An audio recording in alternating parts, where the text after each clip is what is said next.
Hi students. So today we are going to learn problem 3 exercise A page number Z10. Okay na? So ఇక్కడ ఏమి ఇచ్చారు, the overall percentage of failures in a certain examination is 40%. What is the probability that out of 6 candidates at least 4 pass the examination అనేసి ఇచ్చారు. So మనం first ఇచ్చిన values రాసుకుందాం. So given that ఏమని ఇచ్చారు ఇక్కడ, గివెన్ దట్ ఫెయిల్యూర్స్ అన్నారు. So ఫెయిల్యూర్స్ని మనం ఎప్పుడు కూడా దేంతో డినోట్ చేసుకుంటాం, క్యూతో డినోట్ చేసుకుంటాం. అంటే క్యూని మనం ఫెయిల్యూర్ అనేసి అనుకున్నాం కదా. సో దట్ ఈక్వల్స్ ఎంత, 40% అనేసి అన్నారు. సో 40% మనం ఎలా రాసుకుంటాం, 40/100. సో నథింగ్ బట్ నానా ఇక్కడ మనకు వచ్చేసి 40/100 అంటే how much we get, 2/5 we get. ఓకేనా. సో ఇప్పుడు మనకి పీ వాల్యూ కూడా కావాలి. పీ అంటే మనకి ఏంటి, సక్సెస్ అంటే ఏంటి, పాస్డ్ అనమాట. సో 1 - క్యూ నానా. ఓకేనా, ఎందుకంటే మనకి తెలుసు P plus Q equals to 1 కాబట్టి మనకి పీ కావాలి కాబట్టి 1 - క్యూ చేస్తే మనకి పీ వాల్యూ వస్తుంది. సో క్యూ అంటే ఎంత, ఇక్కడ మనకి 1 - క్యూ అంటే ఎంత, 2/5. ఓకేనా. సో క్రాస్ మల్టిప్లికేషన్ చేస్తున్నానా, ఎల్సిఎం లాగా తీసుకుంటే 5 - 2/5 దట్ ఈక్వల్స్ టు ఎంత, 3/5. అంటే ఇప్పుడు మనకి పీ వాల్యూ వచ్చేసి 3/5, క్యూ వాల్యూ వచ్చేసి ఎంత, 2/5. ఓకే, మనకి ఫార్ములా తెలుసు. P of X equals to ఏంటి, n C x P power X into Q power n - x. ఇదేంటి మనకి ఫార్ములా అన్నట్లు. ఓకేనా. సో ఇక్కడ ఏమన్నారు, what is the probability that out of 6 candidates at least 4 passed అంట. ఓకేనా. సో అంటే ఏంటి, మనకి అట్లీస్ట్ 4 అనేసి అన్నారు కాబట్టి అట్లీస్ట్ 4 అన్నారు కాబట్టి మనకి ఇది ఎలా రాసుకుంటాం మనం, P of X greater than or equals to 4 అనేసి రాసుకుంటాము.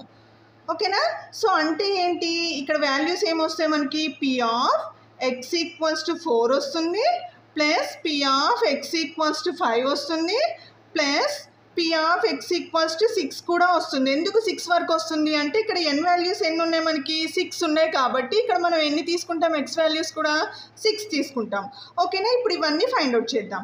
సో ఇక్కడ మనం ఫార్ములాలో వేద్దాం. ఎన్ వాల్యూ ఎంత మనకి, 6. Okay. So 6C4 X value ఎంత, 4 ఇంటూ పీ వాల్యూ ఎంత మనకి, P value 3/5 whole to the power of X అంటే ఎంత, 4 ఇంటూ క్యూ వాల్యూ ఎంత మనకి, 2/5. 2/5 whole to the power of n - x అంటే ఎంత, 6 - 4 ప్లస్ నెక్స్ట్ ఏంటి, ఎక్స్ వాల్యూ 5 తీసుకోవాలి. అంటే 6C5 into 3/5 to the power of 5 into 2/5 to the power of 6 - 5 plus 6C6 into 3/5 whole to the power of 6 into 2/5 whole to the power of 6 - 6. Okay. So ఇప్పుడు మనం దీన్ని solve చేద్దాం. So 6C4 అంటే మనం ఎలా రాసుకోవచ్చు, 6 factorial by 4 factorial into 6 - 4 factorial. So 3/5 అంటే మనం ఫైండ్ అవుట్ చేద్దాం వాల్యూని, లేకపోతే ఇలానైనా రాసుకుందాం, మీ ఇష్టం.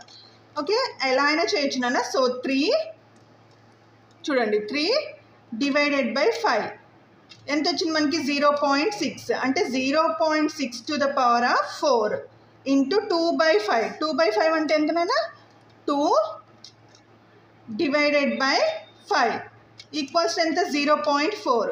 0.4 టు ద పవర్ ఆఫ్ 6 - 4 అంటే ఎంత మనకి, 2 plus 6 factorial by 5 factorial into 6 - 5 factorial into, so 3/5 అంటే ఆల్రెడీ మనం ఇక్కడ చేసాం, 0.6 టు ద పవర్ ఆఫ్ 5 మళ్ళీ 2/5 అంటే ఇక్కడ చేసాం ఏంటి, 0.4. 0.4 టు ద పవర్ ఆఫ్ 6 - 5 అంటే ఎంత, 1 ప్లస్ 6C6 నాన్న.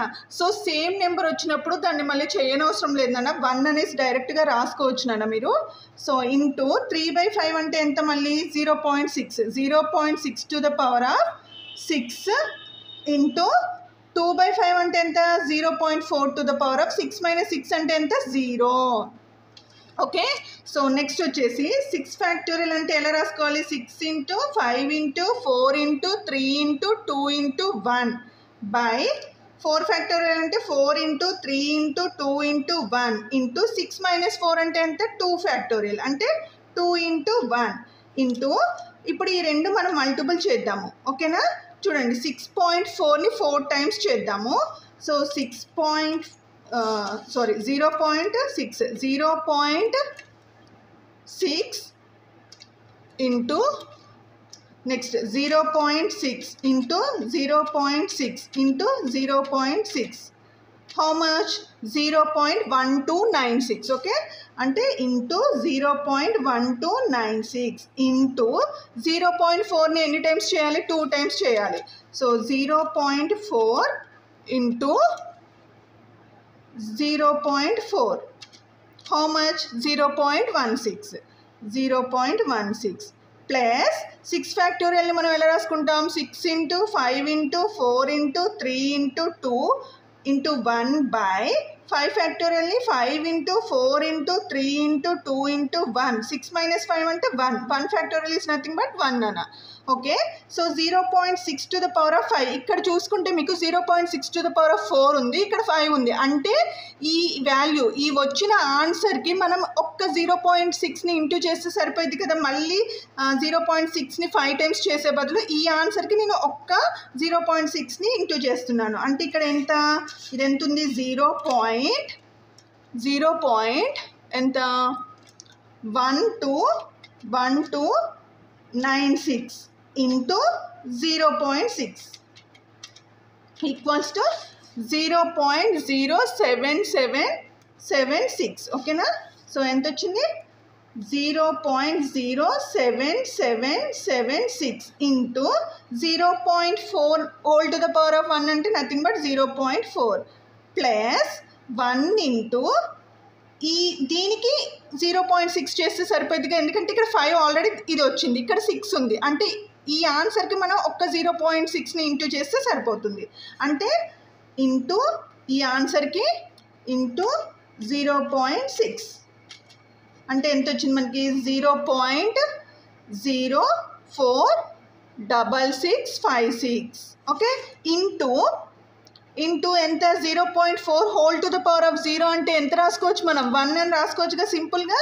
X to the power of 0 పవర్లో 0 ఉంటే దాన్ని మనం 1 అని రాసుకోవచ్చు, 0 అని రాసుకోమాకన్నా. ఓకే, సో ఇప్పుడు చూడండి అన్న, ఇక్కడ 4321 4321 2 1s 2 3s అవునా? సో 3 ఇంటూ 5 15 3 5s 15 ఇంటూ ఈ రెండు ఇంటూ చేస్తున్నాను నాన్న నేను. ఏంటి? 0.1296 into 0.16 equals to how much? 0.020736 plus ఇక్కడ చూడండి ఇవన్నీ క్యాన్సిల్ అయిపోతాయి మనకి, ఇది కూడా క్యాన్సిల్ అయిపోతుంది. అంటే ఇక్కడ ఏం మిగిలింది మనకి? 6. ఓకే, ఇంటూ ఇప్పుడు ఈ రెండు ఇంటూ చేద్దాం. ఓకేనా? సో అంటే ఏంటి? 0.0776 ఇంటూ 0.4 ఎంత? 0.0311104 plus 1 into this value is nothing but ఇదే వస్తుంది కదా, 0.046656. ఓకేనా? ఇప్పుడు ఏం చేద్దాం నాన్న? ఇది చేద్దాం. 15 ఇంటూ 0.020736 ఈక్వల్స్ టు ఎంత వచ్చింది మనకి? 0.31104 ప్లస్ 6 ఇంటూ 0.031104 ఎంత? 0.186624 ప్లస్ 0.046656. ఓకేనా? ఈ వాల్యూ యాజ్ టీస్గా వేస్తున్నాయి. ఇప్పుడు ఈ 3 వాల్యూస్ ప్లస్ చేద్దాం మనం. ఓకేనా. So 0.31104 plus 0.186624 plus 0.046656 equals to how much? ఎంత? 0.54432. ఓకేనా. సో మీరు ఒకవేళ టెక్స్ట్ బుక్ కనుక రిఫర్ చేస్తేనన్నా టెక్స్ట్ బుక్లో ఆన్సర్ ఎంత ఉంటుందంటే మీకు 1701 1701/3152 ఉంటుంది నాన్న. అంటే 3152 ఉంటుంది మీకు. అంటే ఇప్పుడు చూద్దాము, దీన్ని డివైడ్ చేసినా సరే మనకి ఇదే ఆన్సర్ వస్తుంది. చూద్దాం ఎంత? 1701 డివైడెడ్ బై 3152 ఈక్వల్స్ ఎంత వచ్చింది మనకి? చూడండి అన్న 0.5396 నాన్న. నథింగ్ బట్ ఈ 9 ఉంది కదా నాన్న, ఈ 9 వాల్యూ గ్రేటర్ దెన్ 5 కాబట్టి ఈ టైప్ సెండ్ చేస్తేనన్నా మనకి ఏమొస్తుంది? 4 వస్తుంది. అంటే ఏంటి? Nothing but 0.54432. ఓకేనా. సో ఈ రెండు ఆన్సర్స్ నాన్న సేమ్ అన్నట్లే నాన్న. ఇలా చేసినా కరెక్టేనా, ఇలా డెసిమల్ P/Q ఫామ్లో ఉంచినా సరే మనకి కరెక్టే ఆన్సర్. ఓకేనా. సో నాన్న అర్థమైందనేసి అనుకుంటున్నాను నాన్న. So exercise A G10 problems for BCom students business statistics అనే పేపర్లో సెమిస్టర్ 4లో నాన్న. సో డైలీ ఒక ప్రాబ్లం సాల్వ్ చేసి నేను అప్లోడ్ చేస్తున్నాను. సో ఎవరైనా కొత్తగా చూస్తేనా ఛానల్ని సబ్స్క్రైబ్ చేయండి, మీ ఫ్రెండ్స్కి కూడా షేర్ చేయండి నాన్న. Okay. So thank you for watching. Like చేయడం మాత్రం మర్చిపోకండి. హ్యావ్ ఎ నైస్ డే మా. బాయ్. Take care.